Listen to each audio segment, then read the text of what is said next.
آقا کریم صلی اللہ علیہ وسلم سے پوچھا گیا کہ یا رسول اللہ اگر ہم شب قدر پائیں تو اس میں سب سے زیادہ کون سی عبادت کریں؟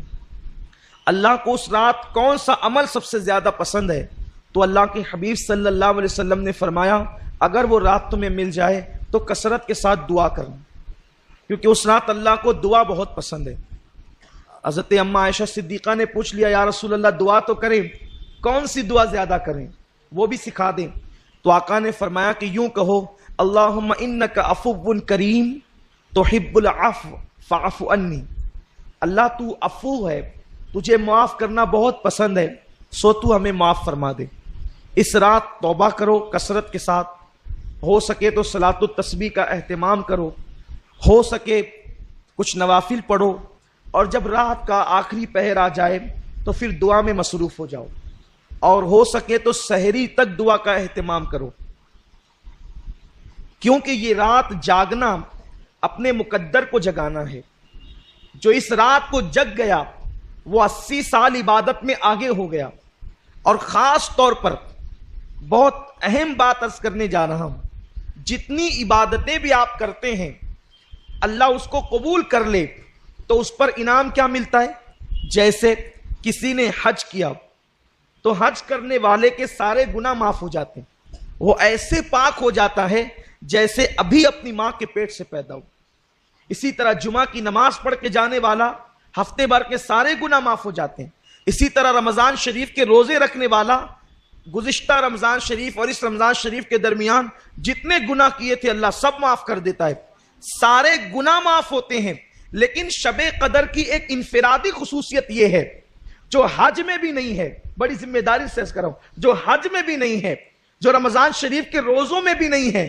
اگر کسی کو شب قدر مل گئی تو انعام کیا ملتا ہے؟ آقا فرماتے ہیں اگر کسی کو شب قدر ملے اور وہ اس میں عبادت کر لے تو اللہ انعام کیا عطا کرتا ہے؟ جتنے گناہ کیا ہے وہ بھی معاف کر دیتا ہے، اور جو ابھی کیا نہیں ہے کرنے والا ہے اللہ اس کو پیشگی معاف فرما دیتا ہے۔ کتنا بڑا کرم ہے۔ لیکن شب قدر ملنا چاہیے، اور وہ متعین نہیں ہے، لیکن ہم تو بس اللہ پر امید کرتے ہوئے جو ہے وہ شب قدر میں عبادت کرتے ہیں۔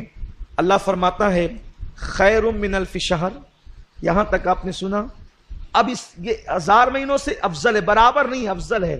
پھر فرماتا ہے تنزل الملائکہ والروح، اور اس رات فرشتے آتے ہیں اور جبریل علیہ السلام آتے ہیں، اور کیا کرتے ہیں؟ سلام ہی حتی مطلع الفجر، فجر تک وہ لوگوں کے لیے جو عبادت میں مصروف ہوتے ہیں سلامتی کی دعا کرتے ہیں، ان پہ سلامتی بھیجتے ہیں، انہیں سلام کرتے ہیں۔ تفسیر میں آتا ہے کہ یہ جو شب قدر ہے اگر اس کا اردو میں ترجمہ کیا جائے تو ترجمہ یہ ہوگا تنگ کر دینے والی رات، یا تنگ ہو جانے والی رات، یا تنگی کی رات۔ حیرت ہے، اتنی مبارک رات ہے لیکن اس کا اردو میں ترجمہ کیا ہے؟ تنگی کی رات یا تنگ کر دینے کی رات۔ تو اس کا نام تنگی کی رات کیوں ہے؟ تو حدیث پاک میں آتا ہے کہ آسمان سے اتنے فرشتے زمین پہ آتے ہیں کہ زمین تنگ ہو جاتی ہے فرشتوں کی تعداد کی وجہ سے، اسی لیے اس کو تنگی کی رات کہتے ہیں۔ فرشتوں کی وجہ سے زمین تنگ ہو جاتی ہے، یعنی قدم رکھنے جگہ نہیں رہتی فرشتوں کو۔ اور فرشتے کیوں آتے ہیں؟ وہ رات بھر مسافہ کرتے ہیں، مغرب سے لے کر فجر تک۔ کن سے؟ عبادت کرنے والوں سے۔ فرشتے مسافہ کرتے ہیں، فرشتے زیارت کرتے ہیں، تمہاری دعاؤں میں شریک رہتے ہیں۔ اور بعض مفسرین نے تو یہ بھی بتا دیا کہ فرشتے مسافہ کرتے ہیں، اس کی نشانی اور علامت کیا ہے؟ فرماتے ہیں اگر شب قدر میں عبادت کرتے ہوئے تمہاری آنکھوں سے آنسو جاری ہو جائے، یا بدن پر خوف کی کیفیت طاری ہو جائے، یا عبادت میں کیف و سرور ملنے لگے، تو سمجھ جاؤ کہ اب وہ وقت آ گیا ہے کہ فرشتے تم سے مسافہ کر رہے ہیں، جبریل امین تم سے مسافہ کر رہے ہیں۔ اور یہ جبریل اور فرشتے شب قدر میں کیوں آتے ہیں؟ یہ بھی ایک خاص بات ہے۔ حدیث پاک میں آتا ہے کہ فرشتے اور جبریل پورا سال بھر اللہ سے دعا کرتے ہیں، اے اللہ مولا ہمیں زمین پہ جانے دے اور ہمیں ان لوگوں کی زیارت کرنے دے جو ہم سے بہتر عبادت کرنے والے ہیں، ہم سے اچھی عبادت کرنے والے ہیں۔ حیرت ہے، فرشتے آخر ہم ان سے بہتر عبادت زمین پہ کون کر سکتا ہے؟ تو فرمایا گیا ہم کچھ ایسی عبادتیں کرتے ہیں جو فرشتوں کے بس میں نہیں ہے۔ وہ عبادتیں کیا ہے؟ وہ عبادت ہے رشتہ داروں کے ساتھ صلہ رحمی کرنا، محتاجوں کی مدد کرنا، صدقہ دینا، بیماروں کی عیادت کرنا۔ حتیٰ کہ یہ عبادت کہ اگر تمہارا بچہ سو رہا ہے اور اس کے بدن پر چادر نہیں ہے تو اس کے بدن پر عذرائے شفقت چادر ڈال دینا، یہ بھی عبادت ہے، یہ فرشتوں کے بس کی نہیں ہے۔ روایتوں میں آتا ہے اگر تمہارا بچہ سو رہا ہے، وہ چادر پھینک دیا، تم نے چادر اس کے اوپر اڑا دیا، تو بھی اللہ تمہاری مغفرت فرما دیتا۔ تو فرشتوں کے بس کا نہیں ہے وہ، کیونکہ فرشتوں کی تو اولاد ہی نہیں ہے، فرشتوں کا بھائی نہیں ہے، وہ صلہ رحمی کس کے ساتھ کریں گے؟ فرشتوں کی بیوی نہیں ہے، وہ محبت کس کو دیں گے؟ تو وہ کہتے ہیں مولا جو ہم نہیں کر سکتے اور تیرے بندے جو کرتے ہیں ہم سے بہتر والی عبادت، تو ہم ان کی زیارت کے لیے جانا چاہتے ہیں۔ وہ سال بھر دعا کرتے ہیں تو اللہ شب قدر میں ان کو زمین پر نازل فرماتا ہے اور وہ تمہاری زیارت کے لیے آتے ہیں۔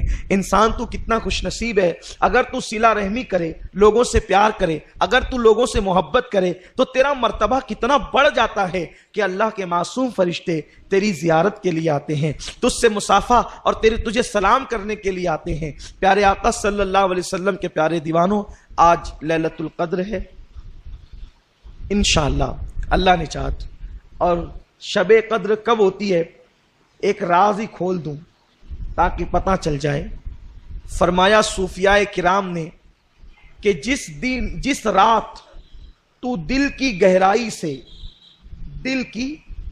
سے اخلاص کے ساتھ عبادت کر، وہی رات تیرے لیے شب قدر ہے۔